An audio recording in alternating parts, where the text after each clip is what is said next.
happy and we're singing and we're colored. Give me a high five. What is going on, you guys? It's your boy Joe Castro, aka Philly Fresco. I'm joined by my guy, Big Game James, and this is the first episode of the Best of Enemies. What's going on, James? How you doing, brother? What's up, big dog? I'm doing well, I'm not doing great. Cowboys are sitting at home. I just seen the Niners beat the freaking Packers, and I'm just sitting here not feeling good about that. But hey, time to move on and try to see what's happening in this draft, big dog.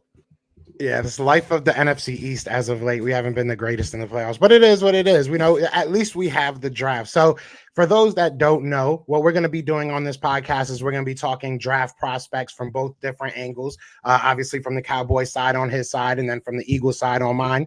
We're going to be talking to prospects. We're going to be talking about prospects, going over our team needs, what we think needs to happen in this draft. So I mean, I'm not going to – I think we can show it better than I can explain it. So let's just hop right into this. I mean, we're like you said, we wish that we were playing, right? This is a week that we both wish we were playing, but we are looking at prospects. Let's start from the top. What is it that you're looking for from the Cowboys this off season and this draft season?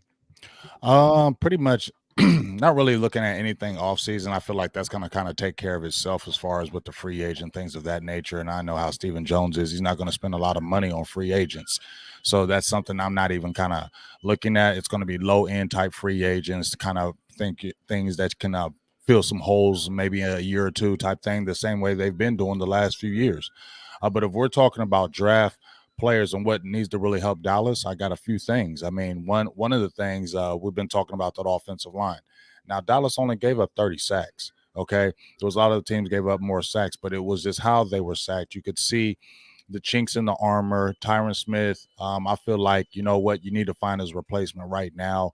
He's injured every single year, at least 3 to 4 games. We're always relying on him, and I just feel like his skills continue to drop. You've been in the league, you're 31 years old, and the body is breaking down. So I feel like they got to address that left tackle this year.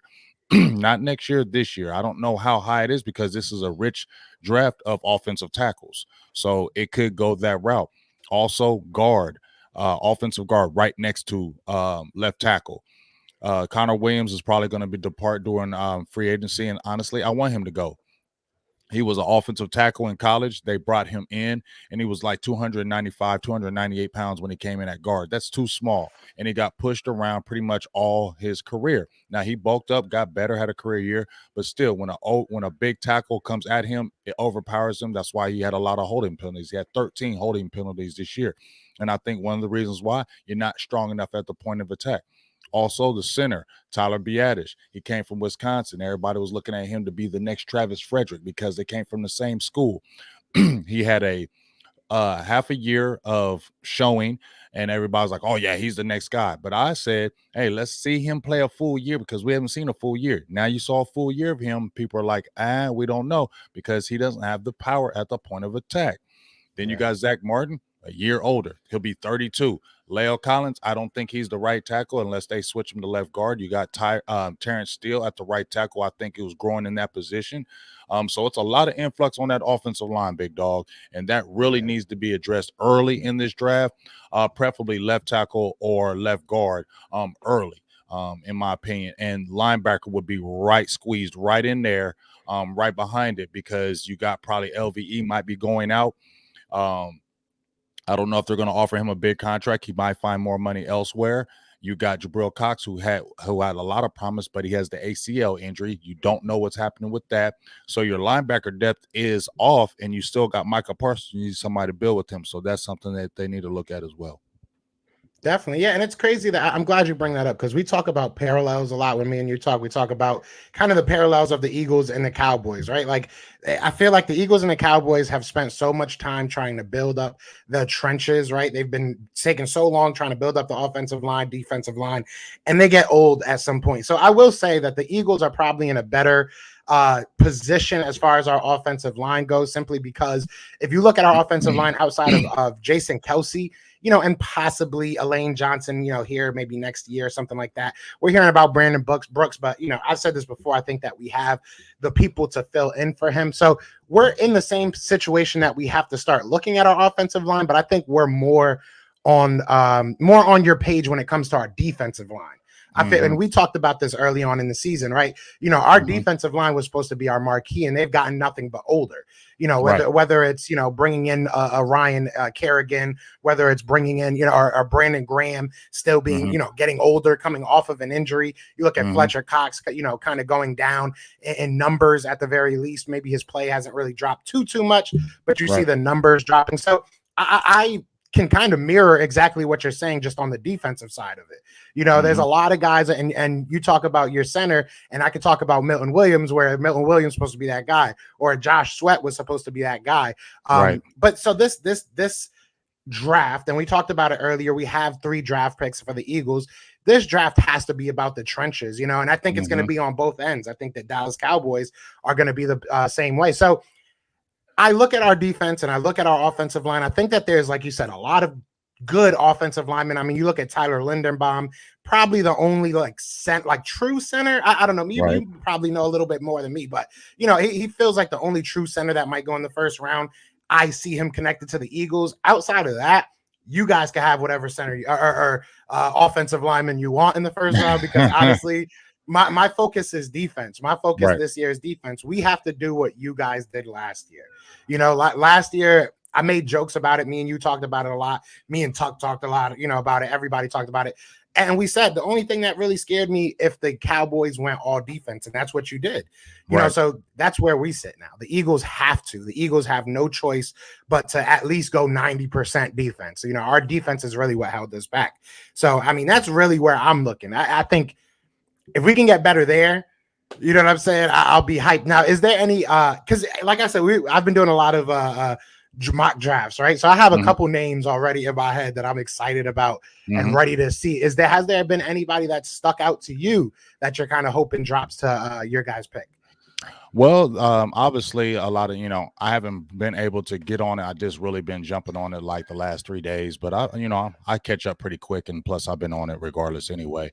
But if I had a player that would say that would get me kind of excited right now, obviously Nicolby Dean from Georgia, linebacker, 6 foot, 220 pounds, heat-seeking missile. I think he had like 10 tackles for loss this year. That's the type of linebacker you need, because you need an attacking type linebacker that can build with a Michael Parsons.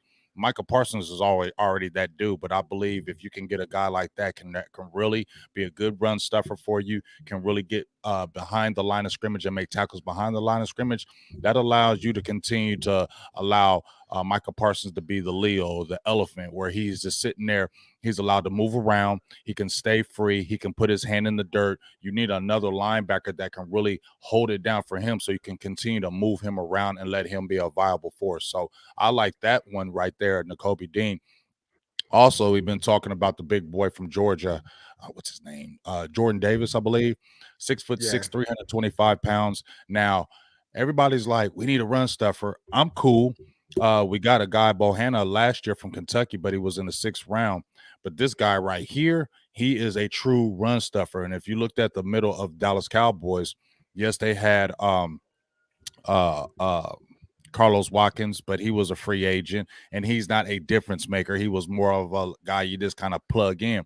Like I said, Quentin Bohanna from Kentucky, he's 6'5", 330. But he was drafted in the 6th round. You don't know if he's going to be the difference maker. This guy can be a true guy that can really hold the point of attack, really hold that middle, and keep guys free.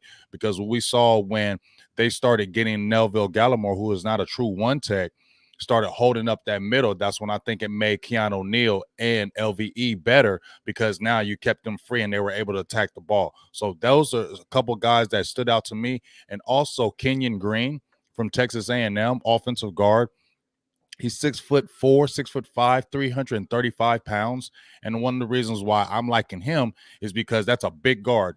Dallas had a guy named Ron Leary back in the day. He was an undrafted guard. And they loved him because of that size. They paired him with Tyron Smith, and that's where that Great Wall of China really started succeeding and really started dominating, because you had a true big guard. He's a big, beefy guy. And like I said, that's one of the reasons why the Dallas Cowboys struggled in the run game. They couldn't get pushed. They weren't getting pushed down the field, and they were getting stuffed at the point of attack. The running game suffered because of that. You need road graders, and Dallas hasn't had that, and that's what they need. So a Kenyon Green, Nicolby Dean, and also Jordan Davis are guys that are piquing my interest. I heard about the Tyler Linderbaum kid. Yeah, that's okay, but he's not really a big guy, so I don't know if us really going after a center is really going to really make the change. You still have Connor McGovern, who played center at Penn State, and he's more stout at the point of attack, and he's the backup center. This is the time for you to be able to look at Connor McGovern and say, hey, we got a big guy right here who's played center. Let those two kind of fight it out. Don't worry about drafting that center right now. You need to get beefy on that front, get road graders, or you need to upgrade that linebacker or that middle for the Dallas Cowboys. Yeah, and I'm glad you brought up Georgia because honestly, people ask, what defensive players do you want? And I just say Georgia half the time because like that whole defensive unit for Georgia is ridiculous. There might realistically be like 4 or 5 guys off that defensive front that goes in the first round. I mean, they have a disgusting defensive line. I want to say his name's Trayvon Walker. I could be wrong about his last name. That boy is a beast. Obviously they have Nicolby Dean. They got Channing Tindall, who's actually really good. He kind of spelled Nicolby Dean. He was like probably their third, maybe linebacker, but he was a beast. When I'm telling you, athleticism is just all over that defense. So I like those guys. Jordan Davis is a really good guy. And to kind of go off of your point with Tyler Linderbaum, I think the obsession that, I don't want to say obsession, but I think that the love affair that Eagles fans are getting with him is that he's a very similar player to what we have. He's a very similar player to Jason Kelsey. He's that guy that's athletic, smaller frame, but he's athletic, can get on the edge and kind of run with the running back. Because that's what our centers do. They just run with the running back down the field. So, I mean, I like him. I really, like I said, though, I really don't see a need to go offensive line for us. I think that we're the exact opposite. We have to start strapping up and getting ready for you guys to get your offensive line back right. Because not that it was bad or anything, but, like I said before, we like to build in the trenches. So I think we have to be on the opposite side. So I don't know. I don't see anybody on the offensive side. Check this out, though. Go ahead. Just bouncing off what you're saying, and if I'm looking at y'all's positions, I agree with you on the defensive line because I've seen how you build up that offensive line with a lot of young draft picks, and you got to let them develop. But one of the things I think y'all really need to attack, if you're looking from me from the outside in, I know you're talking about that defensive line. Guys are getting older, but y'all really, in my opinion, really need to attack that linebacker position. I think your linebackers were very regular this year, and there's some linebackers in here that can make a difference. But y'all definitely need linebackers over there, not just with that front. You need some really attacking, strong linebackers that can really hold it down in coverage for you and be able to attack the quarterback. So I think that's a need that you guys definitely need to look at. If you're talking about the defensive side of the ball for the Eagles, I would say looking at safety and linebacker as well. Pretty much this should be like a defensive draft the way it was with the Cowboys last year. This should be a defensive draft for you guys, especially with 3 picks in that first round. You guys really need to attack those fronts. Yeah, and I want to talk about the linebacking position because you brought up Nicolby Dean. You brought up putting somebody next to Micah Parsons. And I'm going to be 100% honest. In a lot of my mock drafts, I pass on Nicolby Dean. I'm a Devin. I like Lloyd. Excuse Devin me. Lloyd from, I love Devin Lloyd. I think he's a beast. But the reason why I like him, and I think the reason why you like Nicolby Dean for your team are just different fits. I feel like Devin Lloyd can be what Micah Parsons is for you guys. He can be that all-around linebacker. I think Nicolby Dean, you said it perfectly. He's a heat-seeking missile. You send him around the edge, you send him up the middle, he's going to get to the quarterback. So I think that fans need to know that difference, right? I think that there's a lot of good players in this draft, and I think that while this draft isn't very top heavy, I don't think we have a Jamar Chase in this draft. I don't think we have a Micah Parsons in this draft. I could be wrong. Don't get me wrong. But I think that there's a lot of good players and you have to figure out what fits your system.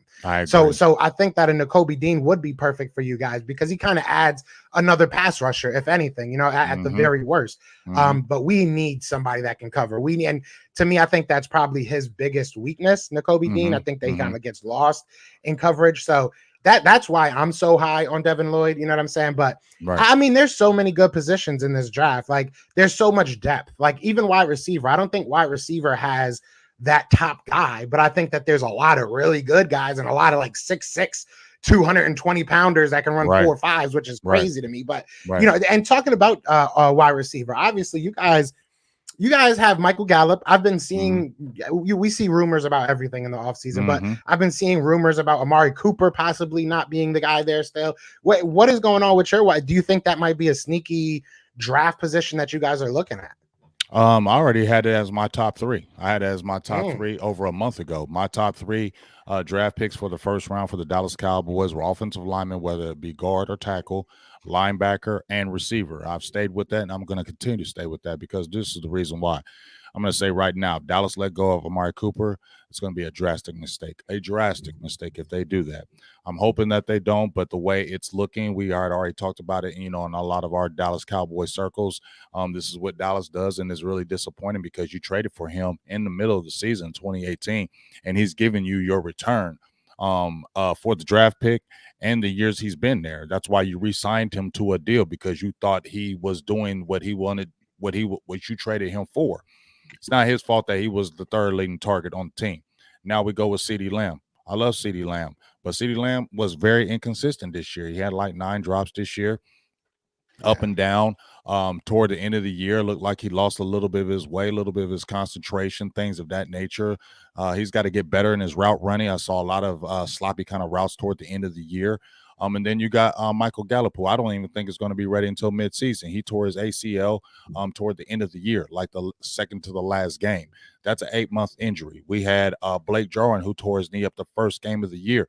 He was able to start the first game of the year, but you also had a Tristan Hill who tore his knee up in week 5 and didn't get back into the midseason.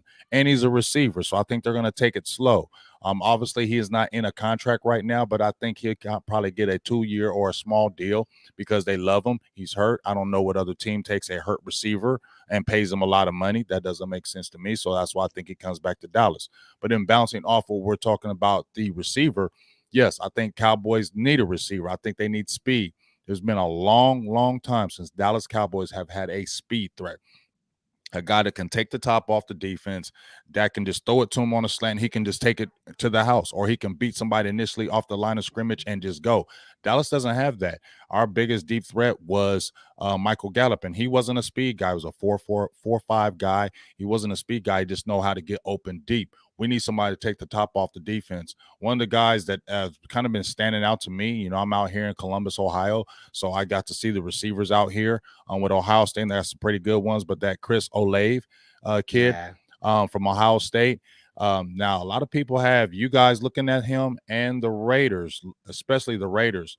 But if, let's say, maybe Dean may be gone, or maybe a tackle might be gone, or a guard, and that kid is still sitting there, I would contemplate keeping an eye on him and taking him because he has a track speed. He has speed. He's a good route runner. He has good size.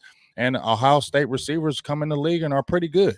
So that's a guy that I would definitely keep my eye on. And I definitely feel like they need to always load up on receivers, in my opinion, because you have contracts getting ready to come up and you have guys with injuries. So this is a place that you need to address, and you need speed right now.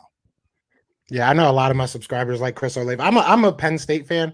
I'm going to be honest, so I hate Chris Olave. He's a very, very consistent wide receiver, though. I will say that he is, and it's kind of crazy to me, to be honest, because maybe it's like the you know, how close I am to the situation, obviously being a fan of the Penn State, but I never realized how highly touted he was. Like, I didn't think he was going to be like a first-round guy this year. I really didn't, but apparently people love him, so that's good. I'm happy for him. Hopefully he does. I mean, I don't think that there's like most of the wide receivers that I've at least like looked at, I don't want to say scouted because I haven't like gone deep into this wide receiving class yet, but most of the wide receivers that I've seen so far just seem like big body guys. They seem like, you know what I'm saying, those contested catches type guys. So I mean, that might work. Now, I want to see if I could find the comment, but Marianne was basically saying that a lot of teams are trying to trade down because the draft is defensive top heavy. Now, being a team, you just said that, you know, you're looking at a certain wide receiver and certain teams ahead of you are kind of looking at that person as well. Do you think that the Dallas Cowboys, and do they have the assets? Do you think they're a team that might try to move up, maybe into the top 15, top 20 for any certain kind of player? I don't want to say certain person, but I don't think there's a player in this draft for them to move up to. Not my opinion. You know, you said it at the very beginning. This draft is a good draft, but it's not like you had the Micah Parsons and the Jamar Chase draft. I don't feel like it's that draft. You know what I mean? I feel like it's a lot of good depth in this draft on a lot of good positions. Like I said, offensive line is huge this year, especially offensive tackle. So if you want to get an offensive lineman, this is the year to get it. I think that's where it's really good at. But there's not no guy, in my opinion, that the guy, if the Cowboys at 24 to say, hey, let's jump up here 9 spots and go get this dude. I don't feel like there's no guy out there for the Cowboys to do that to. And there's a lot of depth for them to stay where they're at. There's enough depth in this draft at 24 that you can still get a guy that you want, whether it's on the defensive side or on the offensive side. Like I said, offensive lineman is huge, and I think that's what they really need to look at in attack. And there's enough offensive linemen. This is almost kind of a perfect draft for me the last couple of years. Defense was huge last year with Dallas, and you had a lot of good defensive players that they scooped up. This year, offensive line is really big, and that's a glaring need for the Dallas Cowboys. So, in my opinion, they really need to attack it. They got some offensive linemen last year. Josh Ball came out of Marshall last year, but it was a wash season. Matt Faranoak from Nebraska, he got a little bit of work. So you don't really know what's going on with those guys. But once again, you need difference makers right now on the offensive line because it's not the same line it was before, and Dallas can't think it is any longer anyway. Yeah, I mean, I felt like last year wasn't like the best of defense. I kind of felt like you guys got lucky. I'm not gonna lie, you guys how we get by lucky? numbers, you know what I'm saying? By How we numbers, get lucky? I don't know. I honestly didn't feel like last year was as deep of a draft defensively as it ended up being. I really, and I don't want to say you guys got lucky, but I really didn't see it coming out like that. So maybe I'm overlooking some players this year too. Who knows? Like, I mean, because I know you probably heard Christian Harris from, and he was supposed to be a top 10 guy or top 20 pick. Now they're talking about he's going to be in the second round. You know, right. You look at even Nicolby Dean. Nicolby Dean was supposed to be a top 5, top 10 guy. Right. I've seen him going as low as 40, second round. Like, I've seen some crazy the reason stuff. why I'm kind of glad. I hope that happens, big dog, because he's not a big dude, and I think that's the reason why he may drop in circles. He's only like about 6 foot. He's like a 220, 225 pounds. That's not a big linebacker. That's the new wave of safety linebacker-ish type, the hybrid type linebacker, the off ball. You know what I mean? He's that new wave of linebacker. So that's why I think he may drop. I remember your boy that came out of Notre Dame. I can't remember the name. Osa. What's his name? Wasn't a big dude, but he played with the Browns this year. Browns drafted him high. Jeremiah Owusu. He wasn't a big kid at all, but guess what? He made a whole lot of difference over there with Cleveland, man. He was everywhere, and he was phenomenal, and he was not a big kid at all. So I'm hoping that if Dean will be available, he drops because of your size and you're not that big. And people say, well, I don't know if he's going to hold up, so we'll look past him. Hope they do, because I think if you can get that kind of attacking person with a Micah Parsons, that ultra athletic guy, especially if Jabril Cox comes back very good, because that's a key right there. Jabril Cox was looking good, and he's 6'4", 231 pounds. If he can come back and keep that athleticism that he was having, pairing with Parsons, then you get like a Dean who is ultra athletic. That makes you feel good in that middle part, because you got D-Law still there. I don't think they're getting rid of him. I think they re-signed Randy Gregory. Melville Gallup will be a year 3. You got parts right there. And if you got an attacking linebacking core that can really get after these guys, makes it better for the Dallas Cowboys all the way around.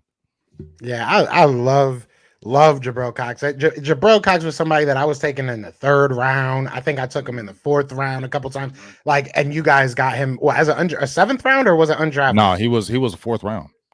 4th round. Okay. I don't know why I felt like it was so much later, but either way, like, you guys stole him. I would have loved to have. I can't believe he lasted that long. But I think the reason why he did last that long, when I watched a lot of his tape, I watched him even when he was back at North Dakota State, I believe.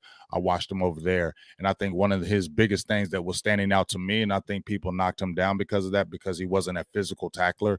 He wasn't really a person that really was trying to get in there and getting tackles. You could see his coverage ability. He could cover anybody all down the line. But his tackling, was making business decisions. And I think that stood out to a lot of people. But their loss, Dallas's game, because I thought he started coming on, but when he started getting more work, and hey, If he can come back, dog, he's a big key for Dallas, man. I'm gonna be very honest with you.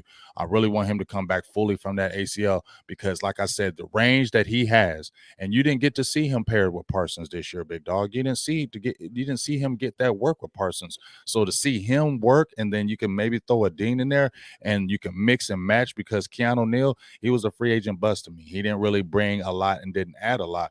You need one of these young guys that can attack, and he was a safety converted to linebacker, and people were hyped up about it, but he didn't do it. You need somebody that can come in there and really free Parsons. That's the biggest key. Parsons needs to be able to stay free and roam, be able to put his hand in the dirt when need be, drop in coverage. He needs to be the ultra type guy, so you need guys to really circumvent what he can do to really help him and allow him to be free. Yeah, and I want to ask you a question. All right, well, I'm going to make a statement, and it's kind of I want to know your opinion on it because obviously you're a unbiased, right? Yeah, so, for sure. I asked you if you would move up, and I want to know how you would feel about this. Obviously, the Eagles do have 3 first-round picks, right? A lot of people are talking about the Eagles possibly moving back up into the top 10.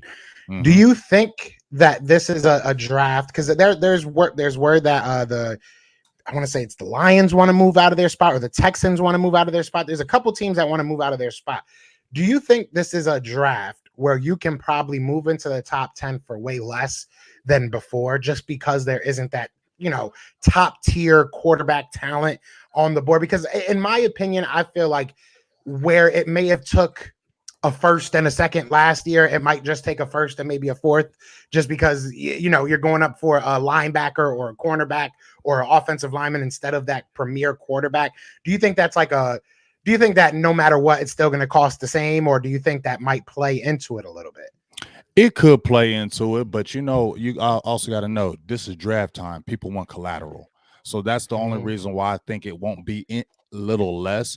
When you're talking about during the season and you're doing those in-season trades, and then you see, man, he only went for a fourth, or dag, he went for a fifth. You know what I'm saying? You're like, wow. But I think when it comes to draft capital and the draft player, people want draft. People want draft capital. That's huge to teams because like I know, you can have one really good draft and it can change your team around in 1 year. So I still think that it will still be kind of costly because teams are going to be like, oh, how bad do you want it? Well, we want 2 picks and we want 2 high picks because it's still going to – that's how you build your team, bro. And you know it like I know it. You don't build your team through free agency. You don't build your team through anything else except the draft. And if you have really good drafts year in and year out, you're going to be competitive every single year. That's just the fact. And so I think people are still going to say, hey, you want this guy? Well, I want a first and a second because I need those draft picks that immediately could change my team within a year or 2. Yeah, no, that's true. And I'm hoping, right? I have to keep my hope alive that I can maybe move into the top 5, top 6 for something cheap. I'll give you a first and a third. Let me get up in there. Because some people are talking about giving up all our first, and I'm like, you probably don't have to do that. Like, no, you don't have to do that. Especially picks, we're at number 15. We're at 15. You can move from 15 to like 6, 7, 8. Maybe with like another first at the most. Like, you know what I'm saying? Like, and that's is there a lot player? To let me. me ask you. I didn't mean to cut you off, big dog. No, you good. But let me ask you. You got 3 picks, right? Would you be cool with packaging a couple picks to move up? Is there a guy, in your opinion, for the Philadelphia Eagles with your 3 picks in the first round right now that you would package a couple first rounders to move up and get a guy? Is there somebody in there for you? There is, but it's unrealistic. Like we're not gonna be able to get into the range of getting a Thibodeau or a Hutchinson. If you get if you can get a Thibodeau or a Hutchinson, I think that changes our defense automatically off rip. I think that you now have the best. And I said this before. We need to get the best defensive lineman since Fletcher Cox. We have not drafted very well or very deep. Like we've gotten a couple good guys later in the rounds, but we haven't went and got us another marquee player on that defensive line. And like I said, I think our offensive line is fine. I'm not willing to give up picks to get a quarterback. I'd rather thug it out with Jalen Hurts. You know what I'm saying? Like regardless of my opinion of him, I think that you thug it out with Jalen Hurts. And wide receiver is so deep. I'm not moving up for it. Linebacker, I highly doubt he would ever do that, and I think somebody would fall to you. So outside of Aiden Hutchinson, outside of Thibodeau, I'm not. It just doesn't make sense to me, to be honest. Like the one thing that I did kind of throw out there in one of my lives, I was like, this is the most I would do. I would trade the 15th pick. I'd give you, next year pick, something like that, like a third or a second round pick next year, kind of like what the Miami Dolphins did with us. They gave us a first round pick to move up from 12 to 6. So something along those lines, and then trade one of your first round picks, get your first round pick back next year. That's as far as I'd go. But like, there really isn't. Maybe a Kyle Hamilton I'd move up for, but nobody really like jumps out off the page and it's like I have to have him. You know what I'm saying? Like we said last year, there were so many good players, and we were at 6 last year, and we traded back. So I don't think that this is a better draft than that one to be in the top 10. So not really right now. I see a lot of people saying like wide receivers. If we move up for a wide receiver, I'll probably go crazy. Right, if I'm being 100% honest. So you got these 3 picks, right? You're asking me some questions. I know you talked about the defensive line. If your first couple picks, because I think you have back-to-back picks? 15, 16, yes, sir. 15 and 16, right? Back-to-back picks, right? Would you go, what would be your first pick? If you kept your 3 draft picks, what would be your first pick? Would it be a linebacker? Would it be the defensive line? Like, what would be your first guy what would be your guy that you want to pick on your first pick? No matter what position, if you had the opportunity. I would love to get a defensive lineman. I think that defensive line is like very slept on a need right now. Like we do need a linebacker. Don't get me wrong.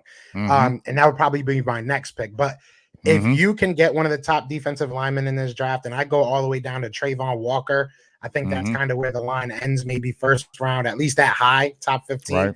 But the I can't say his name. Lafticus. I can't say his name. But exactly. He's really good. Like there's a lot of good defensive linemen. So I would take a shot at the best defensive lineman you can.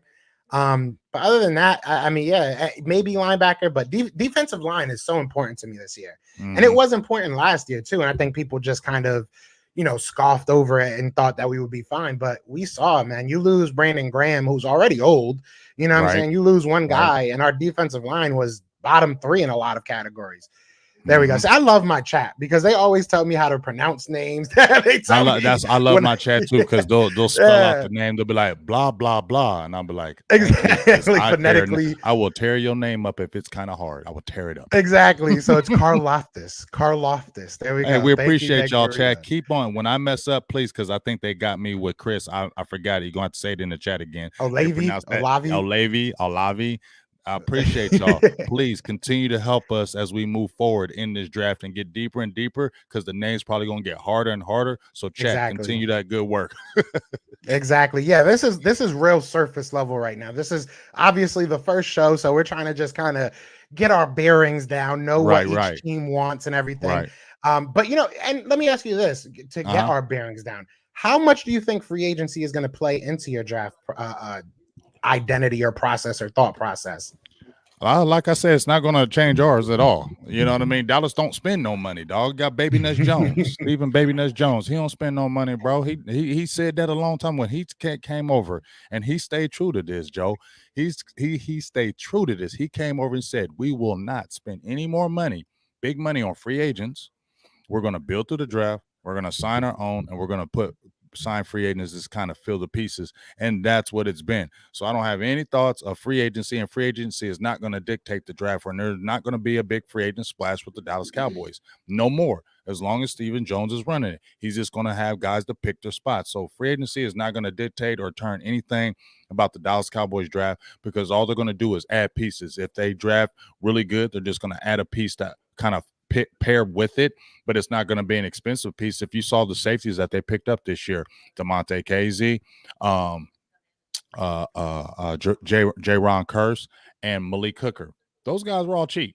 You know what I'm saying? They didn't spend no money. And if you look at the defensive line, Carlos Watkins, Brent Urban, those guys, they didn't spend no money. So they're not going to do it again, and they're not going to do it going forward. They're just really going to have to continue hit on this draft. That's why the draft is really so huge with Dallas. That's why when you really look at draft picks, you see a lot of other teams are willing to give up their first or second just like a drop of a hat. The Rams, they do it. Seattle, those teams will get rid of them picks and, because they want to start it right now. Dallas, that's not their thought process. Their thought process is always build through the draft. That's what it's going to be. And draft picks are premium. So you're rarely going to see Dallas trade any kind of draft picks because they're too premium for Dallas. If anything, they're always going to try to add and load up and get more compensatory picks and things of that nature. But free agency is not going to dictate the draft, and it's not going to be a big thing for Dallas, in my opinion. Yeah, and you brought up the Rams. The Rams are different. The Rams are just built different. They do not like to go to the draft. I think that's part of like with the draft, dog. I think that's part of their like yearly budget cuts. They're like, listen, we're not going to the draft this year. So just trade all our picks. With that gas money's crazy right now. We ain't doing all that. I mean, that's crazy. And to kind of keep on that for a second, because everybody's saying, Jerry can draft and how he can't and all this, but who controls your draft? Because we don't know that. I'll tell you that real talk right now. As fans and as even people that cover the team, I can guarantee you we have our thoughts. We think we know who has the final say, but we really don't know. You know what I'm saying? And that thing to me is one of our flaws as a team in the draft room. But do you know, do you guys like who's your guy? Who's like the final say on your draft day?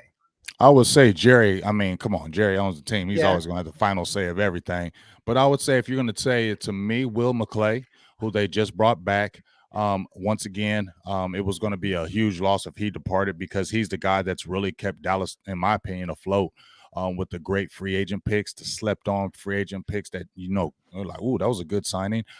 His later round picks, 4th, 5th, 6th round, he gets a lot of gems. So I think Will McClay and his draft scouts over there with Dallas is the guy.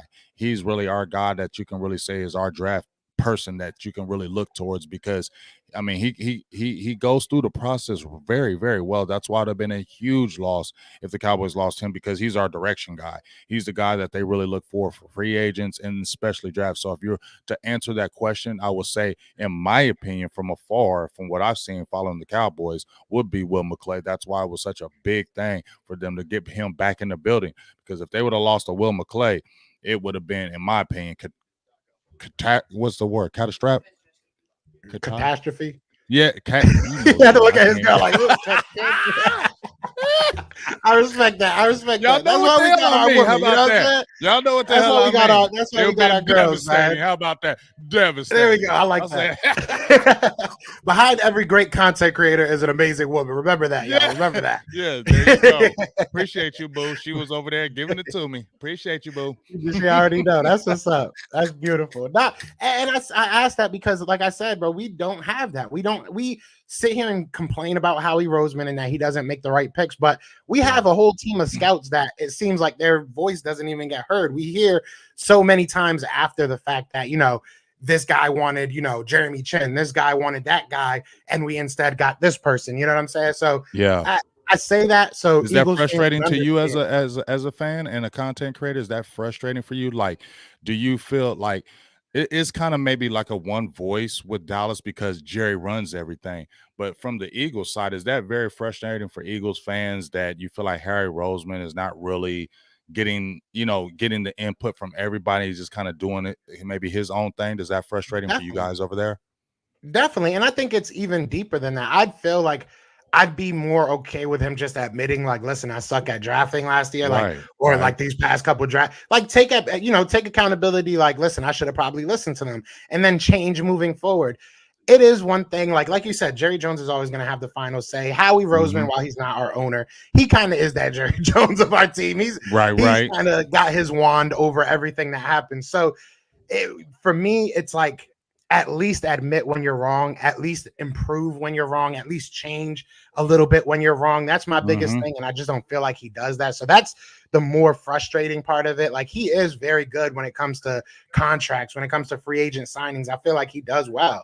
But it's just, you got to get better. You have to at some point understand that what you're doing is not working and you have to move on from it. So that Howie Roseman pisses us off for a number of reasons. I'm going to be 100% on it, but that's probably the biggest one right there. Like, he just doesn't, and it's a whole team thing. Our whole team doesn't really take accountability. This year, it was a lot better, and I loved it. I loved seeing everybody just say, hey, we haven't been good. We need to get better at this. But with Howie, it's just, I don't know. I think he thinks he's the smartest man in the room.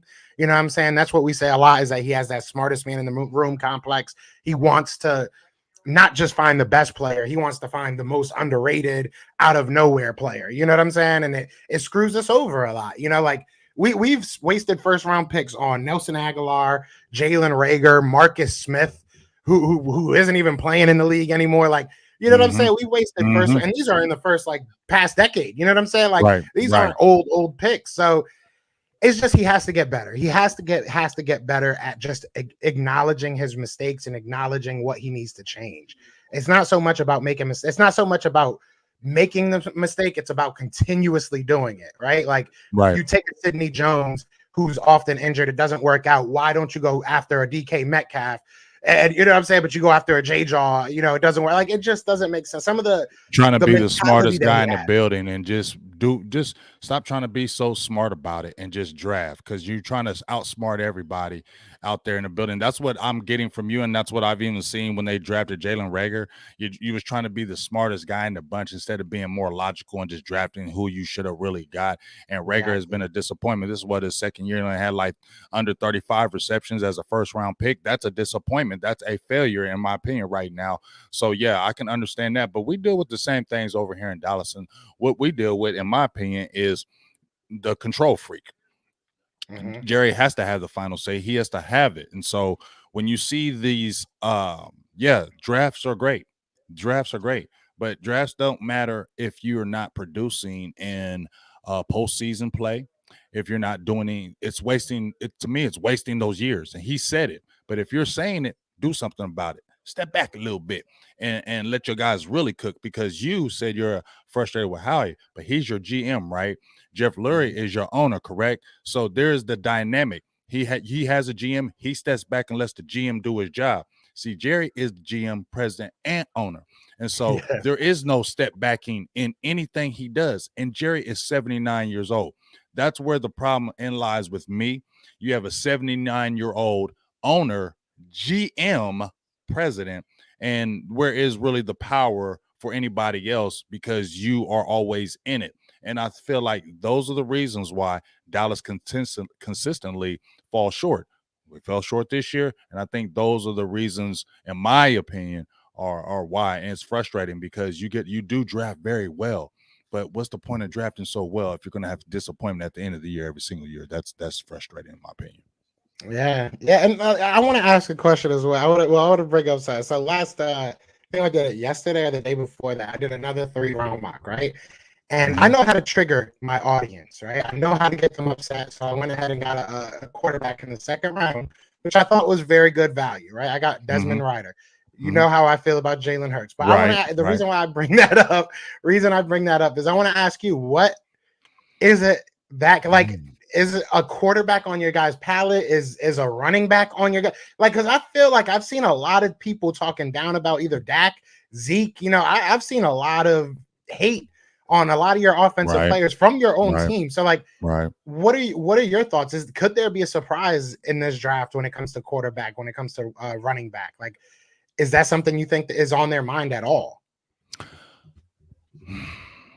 That's a very good question. They love some Ezekiel Elliott. Okay. I don't hate Ezekiel Elliott. I promise you, I don't hate him at all. But here's my thing. When you re-signed Ezekiel Elliott, when he forced your hand, there was the panic mode of 2019. He sat out, forced the Cowboys' hand. Since then, this was your first year rushing over 1,000 yards, and you barely got it. He only got it because he played your backups against the Eagles. You get what I'm saying? Oh, sorry about that. Fire. No. I know, right? The girls out in there cooking, so the fire alarm is going off right now. The girls, it ain't burning down. They know how to cook, so it's all good. But no, Ezekiel Elliott, man, it's just I feel like you signed him to that extension, being one of the top paid running backs in the league, and has he brought the return for it? No, and he's going to be 27 years old. And one thing you know about running backs, Zeke has been a monster, but one thing you know about running backs, when they start showing their age and start having injuries, that's when it could be the beginning of the end. What did Ezekiel show this year that he hasn't shown in prior years? He's been injured, okay? And that's what's showing, in my opinion. You got Tony Pollard. I don't know if Tony Pollard can be a lead back. I think he's still more of a dual type guy. But I'm not drafting no running back high. not doing that. You find running backs later. So to me, I think you start giving Tony Pollard some more carries to being more of a lead back to see what you have, because you're not going to keep Ezekiel Elliott another few more years. It's about over for him, in my opinion. He can go somewhere else, and I don't think he's going to be super productive because I think his best years are behind him. It's no diss. It's just what it is. You've been in the league since you're 20 years old, and you're wear and tear in your body. You've had 300, almost close to 400 carries. This is one of your lowest times that you carried this year. But I feel like the wear and tear has changed him, and he's not that back. So I definitely feel like Pollard should get some lead back looks so you can figure out what you have in Pollard going forward, and if you do have to take another back. But I think you should still get a back maybe later on, maybe late rounds, and see what you have in that quarterback position. Here's my thought on this, big dog. I love Dak Prescott, and I keep on saying it. I love Dak Prescott, but Dak Prescott's got to get better. He does. And I was disappointed at the end of the year with the offense, not putting him in the best spots. I feel like Dak Prescott is a dual threat quarterback. The way you have Jalen Hurts, he'll run. I want Dak to do that. I know he had the injury, and they were saying maybe the reason why he didn't run because he still was dealing with that calf injury. Understandable. You're not going to run on that. I get it. But you got drafted as a dual threat quarterback. You didn't come in as no pocket passing quarterback. That's not what you were drafted for. You were drafted for dual threat. And I still see Russell Wilson. Who's 30-something years old. If he gets stopped, he's taking off. You know what I'm saying? If ain't nothing there, take off. So I think that's a frustrating thing. You got to build an offense to his strengths, and I feel like running is still a strength for him. And if he has that calf good, you need to make it to where he can do that because it's better for him. Would I be opposed to taking a quarterback late if he had potential? No, because I don't mind having potential on that roster to push Dak. Yeah. Especially if it's a late round guy. Yeah, and have some. Oh, he got a lively arm. Just to have Dak look over like, okay, bro, that stuff works. I don't care what anybody tells me. It doesn't mean you're taking his job, but get somebody later just to say have some work to him. Have that guy over there, kind of looking at him like, okay, I bet you may always make sure I'm on my job, because competition brings the best out of you, doesn't it? It definitely does. It does. And if you are a strong-minded QB, you shouldn't even have to worry about that over there. You get what I'm saying? You should know I'm the best. I'm the best. And I don't care who you brought in here. I'm still going to be the guy. So if you're that tough-minded quarterback that we believe, that shouldn't affect you at all. And if anything, should push you to be even better. Yeah, shout out to Carson Wentz. Couldn't handle the pressure. And it's funny, I make that joke, but I've said this, and shout out to everybody in the chat, man. We got 30 people in here. Be sure to hit that like, hit that subscribe. Hit that like and subscribe over there. But like and subscribe. You know what I'm saying? Do it at the same time. If you got two fingers, use them both. But no, like I've said this before about Jalen Hurts. I'm glad that you said that, because I don't hate Jalen, and me and you've talked about this on and off the show, and you've told me I was wrong about Jalen in some occasions, and you've told me I'm right about Jalen on some occasions, and I'm glad that you said that, because that's exactly how I feel about Jalen. It's like, I like you, kid, but like, you gotta be better. You have to be better. Obviously, it's on different levels, right? But you have to be better. And I said that this year I would bring in competition, because at the end of the day, if you don't want Jalen Hurts next year, his contract is over, and then you're going to force a pick next year, right? Or you're going to force a free agent next year, right? Bring in some. If it's a third round, if it's even second round, I really don't care. With 3 first-round picks, that you're basically in the third round by your second-round pick, right? I'm sorry. Do it. You have that exactly. You can make that work. You can make it work. So if you're taking 3 defensive guys, your defense gets better. You're in a good position. You feel like you got some really good guys, and you see a quarterback, like you said, that has some potential, that is going to, at the very least, push Jalen Hurts, because I don't think Gardner Minshew's really pushing Jalen Hurts to be a better quarterback. You know what I'm saying? Like, I need somebody that, like you said, makes him look over his shoulders and say, oh, this is the guy you think is going to take my job. All right, watch me work. You know what I'm saying? Right. And that's what we got to get. Either he's going to step it up or he's not. I've seen too many times that, and this goes with any position, to be honest. Like, nobody's safe. Nobody's safe. If we get a guy that's disgusting at the running back position in the 6th round, he's going to take Miles Sanders' job. That's how it works. Right. You know what I'm saying? If you get somebody that is better than the person that is playing, they are going to play. So it doesn't matter. So it's up to the people that are drafted high to maintain that status, like you were saying earlier. So I think that it's the smartest thing to do. Keep on bringing competition. I think Eagles fans kind of got jaded after the whole Carson Wentz situation, because they thought you don't do that to a quarterback, but I think you do. Unless I can see if it was another.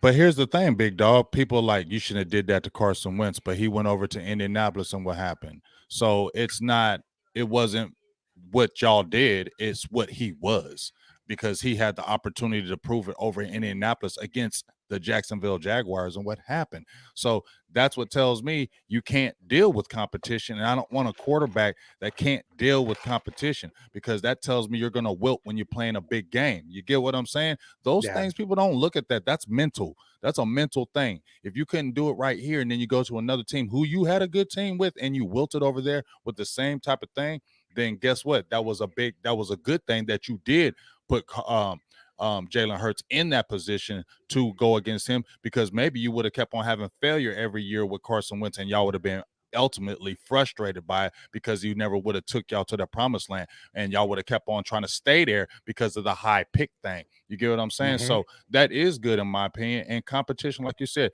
it brings the best out. And with Jalen Hurts, you're right. You do need to figure that out. Why wait till next year and say, oh, let's go out there and, like you said, force a quarterback pick because now he's gone and you need to get that option. Get an option in here right now and say, hey, we ain't saying we don't like you, Jalen, but we are saying you got to get better. And if we want you to be the guy moving forward, we're going to get another guy in here and show us because if you're that guy, you can beat him out and take our team to a next level. That's going to show us you're the guy and we won't worry about him. And we can always move on from that. But you got to have a definite for sure that this is our guy and competition is going to bring it. If you don't bring no guy next year, where is the urgency for him to continue to say, I'm, you know what I mean? Where's the fire behind him? I feel like that fire behind him, especially when you don't have that contract like that, is going to continue to make you play better. Exactly. Yeah. And like you say, he doesn't have that contract, man. That man might be gone next year. So, right. And shoot, Dak might be gone. Who knows? We don't know. That's really, like, who would have thought Tony Romo would have gotten supplanted by, Dak Prescott at the time that it happened? Nobody saw that coming. A 4th round pick coming in and taking the starting job. I mean, but he had injury because if and I'm not saying because if Romo would have never got hurt in the beginning of the year, Dak would have never played. And that's a fact. Dak would have never, because Dak was like 4th on the depth chart. So that's why I give Dak Prescott props because he was not supposed to play. He was not ready, in my opinion, to take over that team the way he did. Like I said, he was 4th on the depth chart behind Kellen Moore, for God's sake. Jamil Showers, for God's sake. He was behind those guys. You feel me? So for what he's come in and did, and when he wasn't ready, that's why I give him the ultimate props, and he's made himself better. But it doesn't matter. You can't rest on your laurels and rest on what you did a couple years before. He's got to continue to get better, make anticipatory throws, make the big money throws, make the pressure throws, because that's what you got paid for. That's what you are looked at as the guy. So you got to make those plays. And I say that's where Dak's got to get better. You're always evolving as a quarterback, man. We've seen Aaron Rodgers. We've seen guys that fall off the way they did. But you got to continue to grow as a quarterback, and you can't say, well, look what I did the last couple of years. That don't matter now. Exactly. Yeah, this league is all about what you know who Janet Jackson is. What have you done for me lately? That's what this whole league is about. You got a nice little holla. About. Yeah, shout out to my guy iShine 101 with the $20 super chat. He said, in my opinion, how much better is Jimmy Garoppolo than Hurts, Joe? It's about a team rather than just a quarterback. LOL, I love your content, but you're failing to mention Dak, Russell Wilson, Rodgers, who are all possible Hall of Famers sitting on the couch. Hey, first of all, shout out to you. I appreciate the $20, but money don't change me, dog. So I have some things to say about that. At the end of the day, I think that yes, their teams are better.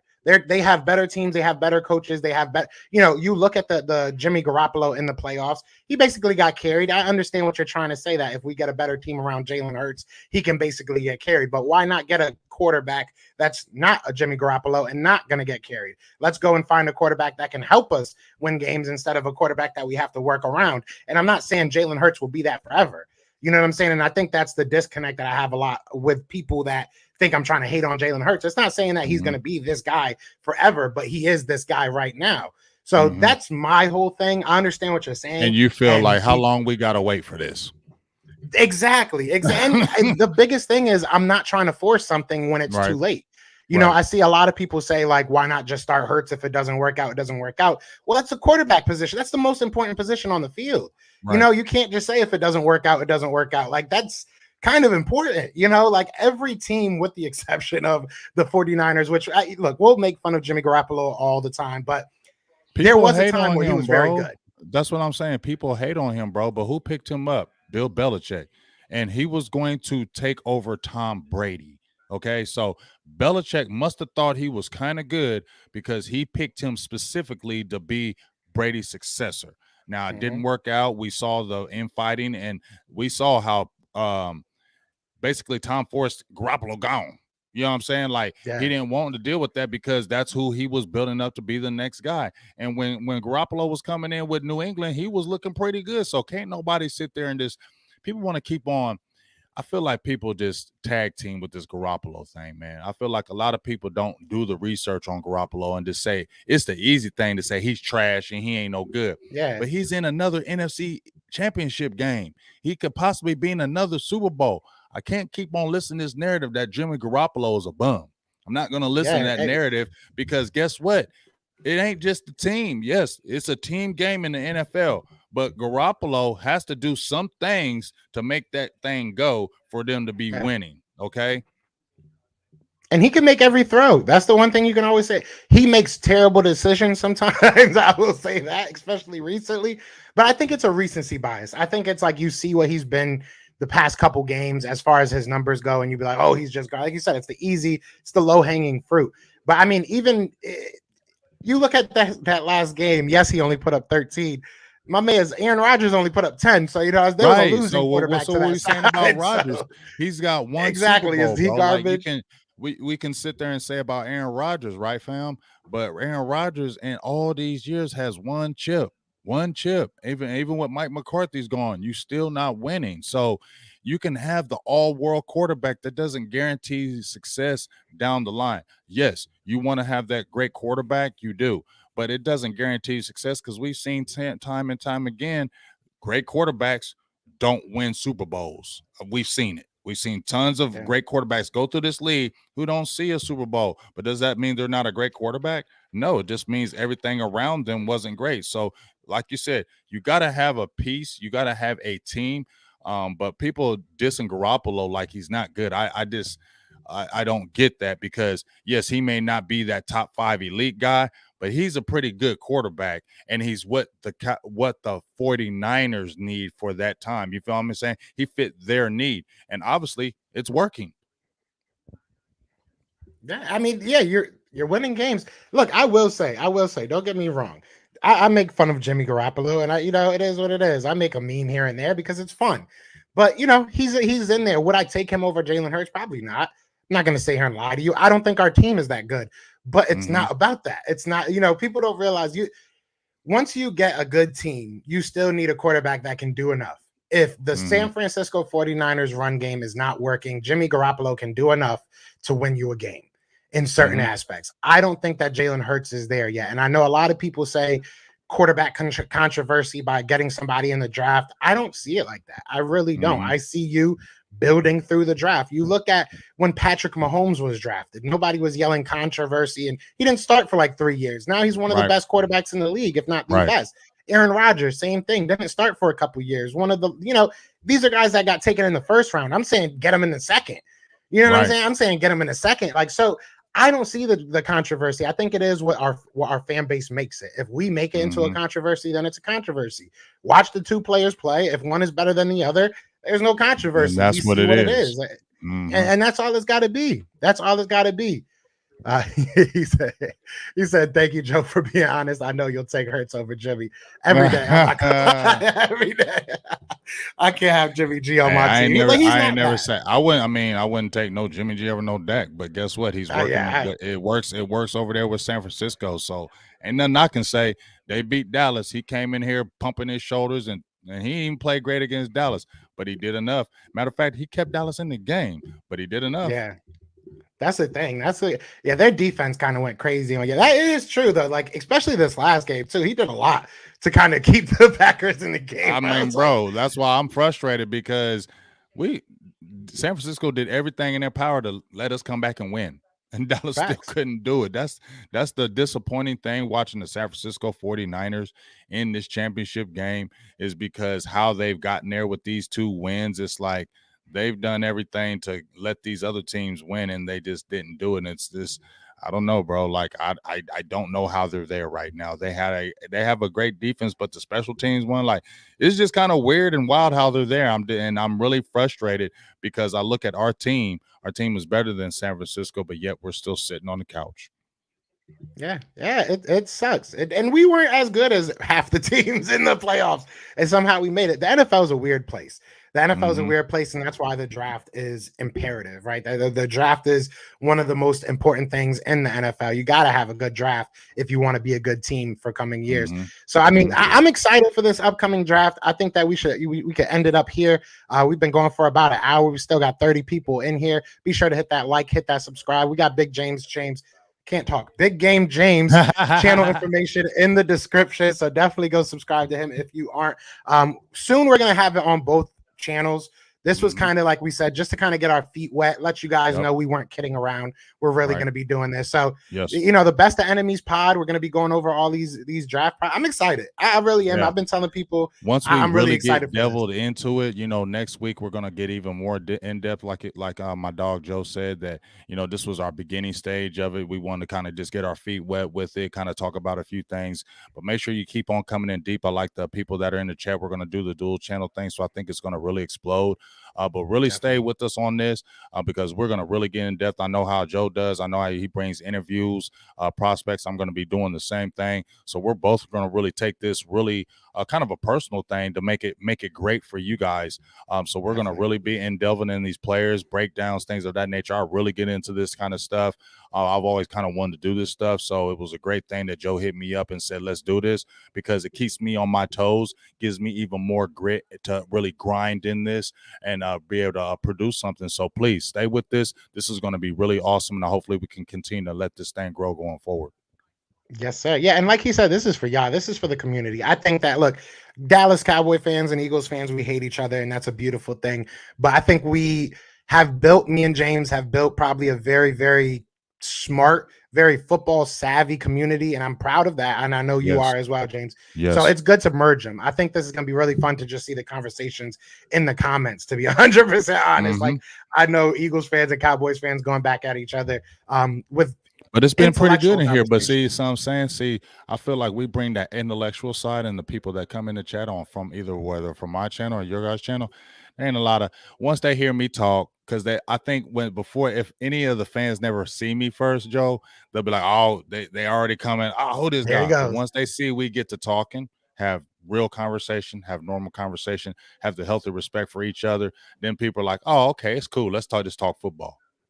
Exactly. And that's all it is, man. That's all it is. But we are about to get out of here, man. I appreciate everybody that tuned in. Still got 30 people in here. Be sure to hit that like, hit that subscribe. We will see you next Sunday. We're going to be doing this every Sunday. Yes, sir. I mean, it is what it is. I don't know. I got to figure out a good way to end these. I usually do my Fly Eagles Fly, but I don't want to do that to you. You know what I'm saying? Hey, when I'll be getting off my shows, I'll be doing How About Them Cowboys, but we ain't win, so you ain't getting no How About Them Cowboys. How about that NFL? We'll do that.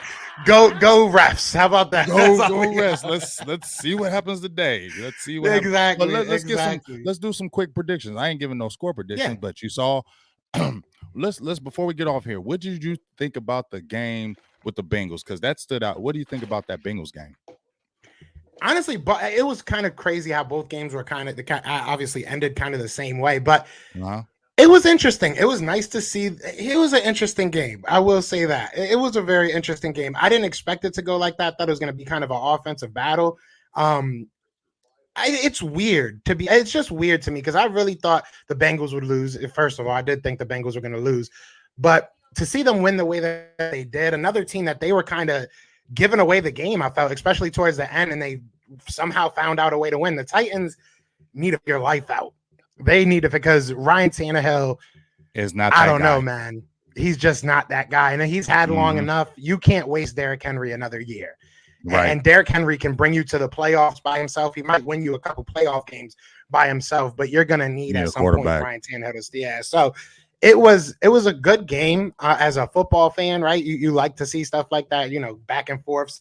But it was weird. It was definitely weird. But hey, good for Joe Burrow. Joe Burrow's out here I like Joe Burrow. going crazy. Yeah, he's going I crazy. like And he Joe just Burrow. talks, so he's so chill. You know what I'm saying? He's one of Joe, those hey, dudes they I would have call a him beer cool. with. If you want me to be honest with you, he reminds me. I've been watching football for a very long time, since the '70s. Big dog. He reminds me of Joe Montana. Cool. They used to call him Cool Joe. And I feel like Burrow has those same type of cool. He's just cool under pressure. You feel me? He's not the super athletic guy like Montana was. Montana wasn't athletic. Wasn't a big guy.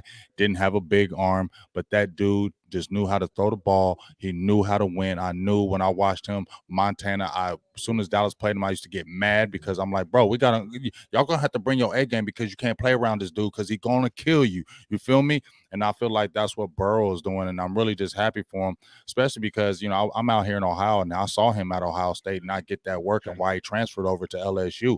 And to see where he's went and what he's doing now, especially after his second year. But I'm going to say one last thing. I know some Cowboy fans probably be like, man, big game, chill out with that. But I'm going to say it once again. Mike Brown was the owner, president, and kind of GM of the Bengals. He was the only one like Jerry Jones, in the NFL. He finally took a step back, let his daughter kind of take over some operational things. He finally took a step back and said, I'm going to chill on some things and just be the owner and the president. And lo and behold, once he finally took a step back this year, after 30-something years, they made the AFC Championship, dog. So all I'm saying is, man, can we get somebody to step back a little bit, let the guys kind of do their thing so we can finally get to this championship, because I'm tired of these good Dallas Cowboys teams and players being wasted on mediocrity. I didn't even know that. That's a good point. I didn't even know that about the Bengals, to be honest. Bro, that's actually either it's the real. craziest coincidence. I can't believe that's coincidence, big dog, because this was a guy that they said meddled. And bro, I'm out here in Ohio. I've seen all the players that were frustrated with the Bengals and Mike Brown. They were hating. Carson Palmer said they got into a fight before he got traded to the Arizona Cardinals. And he said, this is what he said about Mike Brown. He said to his face, you're out of date. You need a GM. You need to stop being control freak. And that he said he was a very stubborn man. And that's what he said about him. And he had been like that. Corey Dillon traded, got rid. So many players that complained about the atmosphere in Cincinnati and how he acted. And he finally took a step back, big dog. He finally took a step back this year. And what happened? That can't be coincidence to me, bro. It's not. Maybe that's why Burfest, I can't even say his Burfett. How you say his name? Vontaze Burfict. Yeah, maybe that's why he was so crazy. Maybe he was just he kept getting messed with. It's crazy, man. So let's do a quick prediction though, because now you got me looking at the games. I want to do a quick prediction. So Rams Bucks. I'm gonna say Rams because I live in Tampa and I'm so tired of all these Buccaneer fans. So I'm saying the Rams take that one. Who you got on that one? I'm gonna go with the Rams too, because I'm gonna just bounce off that. I'm tired of seeing Tom, bro. You did it all. It's great. We know you the best. Okay, go leave. Bye. Let somebody else play. Yes, somebody beat them and beat the brace off of him. Make Tom Brady look so bad that he wants to retire. Please make him look like that today, Rams, where y'all just devastate him so bad so he can sit there and say, oh, I got to sit back and think about it, this year. Will y'all do that? I don't want to see no Tom Brady, no Tampa Bay Buccaneers in the Super Bowl again. So please, Rams, I don't even want to see no Matthew Stafford, but I like the talent that the Rams have. So it's at least exciting to watch Odell Beckham and Aaron Donald and Von Miller. They have Jalen Ramsey. They have exciting players that you want to watch. So I'd rather see that. And if we're talking on the Buffalo Bills Chiefs side, I ain't gonna lie. I love Pat Mahomes. I cannot lie. I really love Pat Mahomes. I do. But you know what? Something about them daggone Bills, bro. I like them Bills, dog. I just like them. They come from, way over there in Buffalo. You know what I'm saying? They kind of on the outskirts. We remember the Buffalo Bills back the day. But I like to see these Buffalo Bills come up there and kind of smack around them Chiefs, man. And let's see some Josh Allen. I like the Buffalo Bills Mafia thing. So I like to see you Buffalo Bills get up on them Kansas City Chiefs today, too. Yeah, I honestly, to go back on the Rams real quick, I feel like I want them to win also just because I want their way of working to work. I want that going all in mentality to work out for them. Like, I kind of feel bad that your life is going to suck for the next 6 years if you guys lose this year. Because what do you have? You have literally nothing to build on. So I feel bad for that. But hey, that's the life they chose. As far as Bills versus Chiefs, I picked the Niners versus the Bills. That's my Super Bowl pick. Okay. Just because I feel like the Niners are just clawing their way there. It's not going to be pretty. They're not going to blow everybody out, but I feel like they're going to find a way there. Bills, I love their fan base. I think they're the most comparable to Eagles fan bases. I like how crazy they are. They are crazy. I don't know. There's nothing to really hate on them. Like Josh Allen's a cool dude. Like that defense is fun to watch, like, so I would love to see the Bills beat the Chiefs. And who I don't want to watch the Madden cover. Like that's, I don't want to watch the Chiefs versus Tampa Bay. I don't care about that anymore. Like, I would love to see Mahomes versus anybody else at this point. Right. So I'm definitely going with the Bills and the Bucks. But who do you got in the Super Bowl? If the Bills get past these Chiefs, that's going to be a good one. Them Bills and Bengals is going to be a good game. Yeah. I want to see that. I want to see Bills and Bengals. Man, I don't want to see the Bengals make the Super Bowl. I don't feel like they're ready yet. You get what I'm saying? I feel like the Bills, I'm going to bounce off you with that. The Bills are more ready-made for the Super Bowl. I feel like the Bengals are kind of the upstart team, and they need some more years to really get in that Super Bowl. So I like the Bills, and I'm bouncing off everything you said, big dog.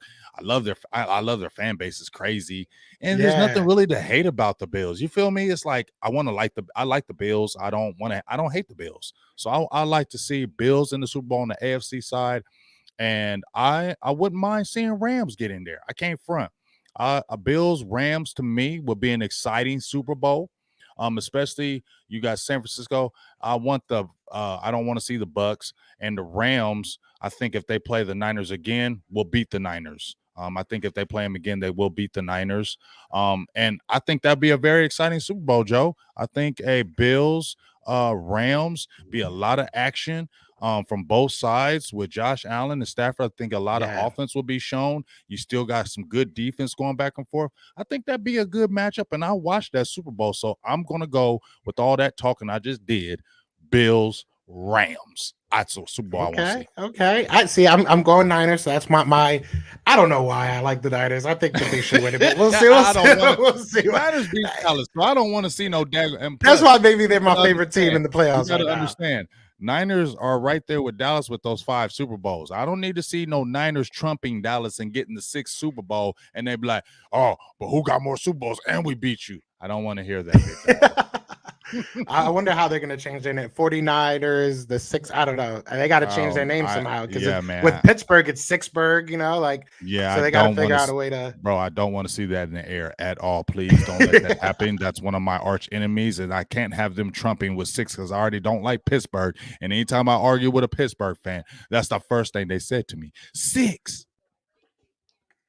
Yeah, we only got 1, but soon we're gonna be saying it. So give us like 10 years. We're gonna have 5 more. Don't worry about it.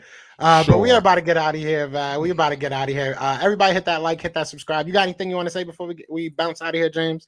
Oh no, just like I'm gonna just say this once again. Please go support this man's content, Joe Castro, Philly Podcast. He's one of the few Philly guys that I really mess with. I like a lot of Philly content creators. They put a lot of work in, but this guy right here, you really need to support him, man. The interviews that this guy gets, he is a grinder. The interviews this guy gets, he gets them from the personnel. He gets recruits, he gets rookies, he gets players, bro. That's the real. I mean, I brought that to my channel, not pat myself on the back, but I brought that to my channel and really to see, because people understand that takes a lot of work to get these players to come to your podcast. That takes a whole lot of work, because a lot of them like, what? You got to call them 2 or 3 times. You got to hit them up 50 times a day to get them on. You got to make sure your schedule works with their schedule. So people need to understand, when you're getting these personnel people and you're getting these players on your podcast, it is a hard job to do. So please go support this man. He's a great guy for the Philly community, and y'all need to continue to give him thumbs up, likes, and supports, and all that good stuff. And that's what the last thing I got to say about my dog, Joe Castro. I appreciate that, brother. I appreciate that, brother. That was real talk. I ain't just saying it either. I ain't just saying it, bro. It's real talk. Well, all I gotta say is screw Big James and his own. No, I'm just kidding. Nah, you know what it is, man. That's look, the sir. intro says it best, man. We are like brothers from a different mother. You know what I'm saying? That our mothers are our football teams. Yes, Unfortunately, you came from the wrong moms, bro. You came from the, Yeah, wrong team. exactly. But it is what it is, man. But yeah, I can't keep saying it. I can't say it enough, man. We really do appreciate y'all. So next Sunday, we're going to come back. We're going to have a little bit more of a structure of what we're going to go over. We'll actually start going into some of these prospects. And I'm excited, man. I know you guys are as well. But other than that, man, y'all know what it is, man. We out of here, man. I've really got to figure out a way to end this. But for now, it's just going to be the outro. So. Fair is going to be outro and bye. Peace. Bye. We're brothers. We're happy and we're singing and we're colored. Give me a heart.